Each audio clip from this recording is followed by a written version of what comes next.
एक परिवार ऐसा भी। रागिनी राजीव के कंधे का सहारा लेते हुए अपने कमरे की ओर धीरे धीरे बढ़ रही थी। उसे आज ही हॉस्पिटल से डिस्चार्ज किया गया था। दरअसल कुछ दिन पहले रागिनी सीढ़ियों से गिर गई थी और उसके पैर में फ्रैक्चर हो गया था, जिससे उसका ऑपरेशन करवाना पड़ा। राजीव रागिनी को बेड पर आराम से लिटाकर अभी आता हूँ ये कहकर बड़ी फुर्सत से निकल गया। उसको इतनी जल्दबाजी में जाता देख रागिनी सोच में पड़ गई कि ऐसा क्या हो गया जो उसको जाना पड़ा। आखिर कौन सी बात थी जो इतनी जल्दबाजी में चले गए। मुझे बताए भी कुछ नहीं, घर पर भी कोई नहीं है। आखिर सब गए कहाँ? ऐसी क्या बात हो गई? कहीं मेरी सेवा करने के नाते तो सब गायब नहीं, या फिर कहीं किसी को कुछ हो तो नहीं गया? अरे नहीं, मैं क्या फालतू सोच रही हूँ। जो होगा पता ही चलेगा जब राजीव आएंगे। अभी उसे झपकी भी आई थी कि बाहर पायलों की छमछम आवाज़ के साथ कोई दरवाज़ा खटखटा रहा था उसके कमरे का। लेकिन घर में तो कोई पैजन या पायल पहनने वाला ही है ही नहीं।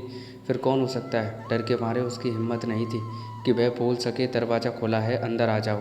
खटखटाहट बढ़ती ही जा रही थी। उसने भी भगवान का नाम लेकर हिम्मत करके बोल ही दिया, दरवाज़ा खुला है, आप जो भी हैं अंदर आ जाएं प्लीज़। मेरे पैर में चोट लगी है, मैं उसे नहीं खोल सकती। देखा तो पार्लर वाली थी। मिस रागिनी आप हैं? जी हाँ, मैं ही हूँ। लेकिन मैंने तो किसी पार्लर वाले को नहीं बुलाया। आपने नहीं, राजीव सर ने अपॉइंटमेंट लिया था। शायद आपको किसी रिसेप्शन पार्टी में जाना है। मैं आपको जल्दी से तैयार कर देती हूँ, मुझे दूसरी जगह भी जाना है। इतना तो पार्लर वाली रागिनी को तैयार करने लगी। 1 घंटे में वो तैयार करके चली गई। इतने में राजीव का फ़ोन आ गया। तैयार हो गई हो? मैं आ नहीं पाऊँगा, अपने दोस्त अमन को भेज रहा हूँ, तुम आ जाना। इतना कह राजीव ने बिना रागिनी का जवाब सुने फ़ोन काट दिया। हद होती है किसी चीज़ की। न बता रहे हैं कहाँ जाना है और न खुद आ रहे हैं लेने, बस आदेश दे दिए फ़ोन करके।